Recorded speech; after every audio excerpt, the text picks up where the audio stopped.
আজকে বাসায় নওগাঁর ঐতিহ্যবাহী ঝালের পোলাও রান্না করেছিলাম। এটার টেস্ট কেমন ছিল এবং কিভাবে রান্না করলাম সেটাই আজকে আপনাদের সাথে শেয়ার করব। চলুন দেখে নিই। এই রান্নাটা আমি সায়রা আপুর একটা ভিডিও থেকে দেখেছি। সে গ্রামীণ ভিডিওগুলো খুবই সুন্দর বানায়। তার ভিডিও দেখেই রান্নাটা শিখেছি। সে গ্রামে গ্রামে ঘুরে এবং রান্না শিখায়। তো এখানে আমি লেয়ার মুরগি দিয়ে এটা রান্না করেছি। এটা দেশি মুরগি, হাঁসের মাংস, খাসির মাংস, গরুর মাংস সবকিছু দিয়ে রান্না করা যায়। তো আমি লেয়ারটা দিয়ে রান্না করলাম। তো শক্ত মাংস তো সেদ্ধ হতে সময় লাগবে, তাই প্রেসার কুকারে দিয়েছি। এখানে আমি রান্না করতে চেয়েছিলাম, কিন্তু মেয়ের বাবা বলল সেই রান্না করবে, মুরগিটা সে রান্না করবে। তো সে রান্না করছিল।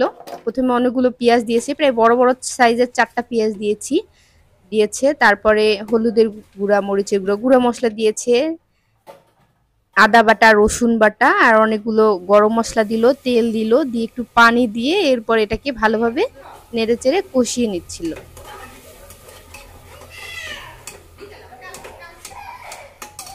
এই মাংসটা প্রেসার কুকারে না দিলে সিদ্ধ হতে অনেক সময় লাগতো, তার জন্য প্রেসার কুকারে রান্না করা।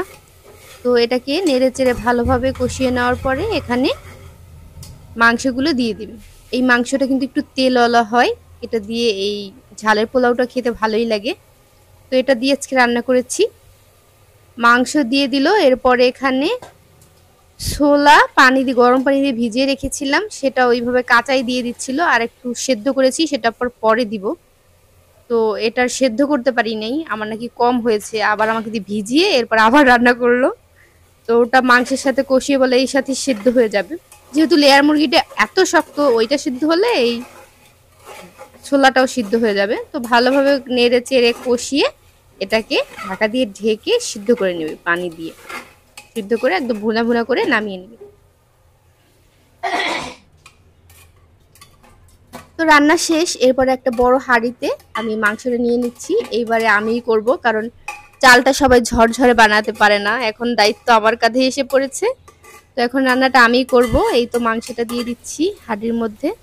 দেওয়ার পরে এটার মধ্যে তেজপাতা দেয়নি, পরে আমি আবার তেজপাতা দিয়ে একটু কষিয়ে নিয়েছি। তারপরে এখানে চালটা ভিজিয়ে রেখেছিলাম 10 মিনিটের মতো, তারপর পানি ঝরিয়ে নিয়েছি। এই চালটা একটু ঝরঝরে হয়ে গেছে, এখন দিয়ে দিলাম। ভিজিয়ে রাখার কারণে চালটা একটু দ্রুত সিদ্ধ হবে। এটা কিন্তু ভাতের চাল, পোলাওর চাল না। এটা ঝালের পোলাও বলে, কিন্তু এটা মূলত ভাতের চাল দিয়ে রান্না করে। এরপরে সেদ্ধ করে রাখা ছোলাগুলো দিয়ে দিচ্ছি। দিয়ে এটাকে ওই মশলার সাথে আর মুরগির সাথে ভালোভাবে একটু কষিয়ে নেব নেড়েচেড়ে। এই পর্যায়ে একটু ভালোভাবে মশলার সাথে কষিয়ে নেবেন, তাহলে স্বাদটা একটু বেশি ভালো হয়।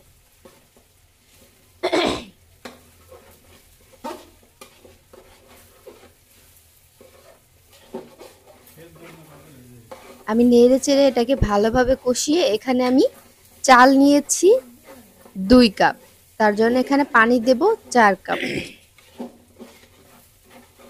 এখন পানিটা দিয়ে দিচ্ছি।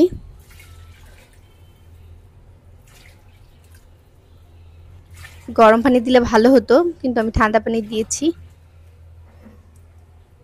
পানিটা দিয়ে এটাকে একটু ভালোভাবে মিশিয়ে এখানে আমি যেহেতু চাল দিয়েছি, লবণটা আমার এখানে কম হয়েছে, তো আবার অনেকটা মানে যতটুকু লবণ প্রয়োজন ততটুকু দিয়ে এটাকে ঢাকা দিয়ে ঢেকে রান্না করে নেব। যখন পানিটা একদম শুকিয়ে আসবে তখন নিচে একদম মোটা একটা তাওয়া দিয়ে দিবেন, না হলে কিন্তু নিচ দিয়ে লেগে যাবে।